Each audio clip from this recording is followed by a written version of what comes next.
11 రోజులు వచ్చింది అన్నమాట. అంటే చెవితి తిథి 2 రోజులు ఉంది కావున శాస్త్ర రీతిగా దాన్ని కూడా లెక్కలోకి వేసుకొని 11 రోజులుగా ఈసారి దసరా నవరాత్రులు మామూలుగా అయితే విజయదశమి వరకే ఉంటాయి, 10 రోజులుగా ఉంటాయి. కానీ ఈసారి దశమితో లెక్క వేసుకున్నా సరే 11 రోజులుగా ఈసారి నవరాత్రులు జరుగుతున్నాయి. మనకు మాత్రం 10 రోజులు జరుగుతాయి అనమాట. అంటే నవమి తోటి మనం పూర్ణాహుతి వేస్తాం అనమాట. కాబట్టి 10 రోజులుగా మనకు అమ్మవారి యొక్క సేవ జరుగుతుంది.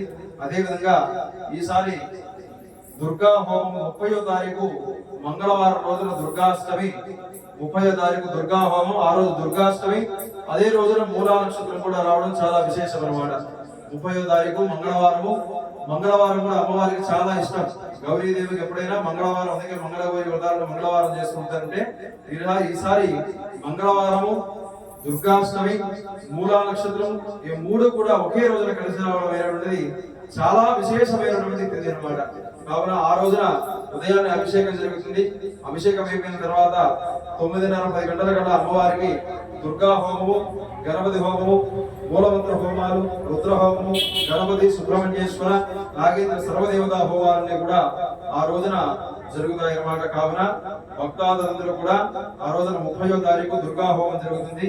ఆ రోజున హోమాన్ని వీక్షించి అమ్మవారి తీర్థ ప్రసాదాలు స్వీకరించాలి.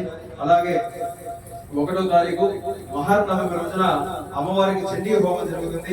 ఆ రోజున 50 మంది భక్తాదులు కూడా ఇదే విధంగా హోమ కార్యక్రమాన్ని వీక్షించి అమ్మవారి తీర్థ ప్రసాదాన్ని స్వీకరించవలసిందిగా విజ్ఞప్తి. కావున ఈ నవరాత్రి కార్యక్రమాల్లో ప్రతి నిత్యము కూడా అమ్మవారికి ఉదయం అభిషేక సేవలో, సాయంత్రం కూడా కుంకుమ పూజలో పాల్గొని ఆ జగన్మాత యొక్క అనుగ్రహానికి పాత్రులు కావాల్సిందిగా మరీ విజ్ఞప్తి చేస్తున్నాం. నమ పార్వతీ పదజే హర హర మహాదేవ హర.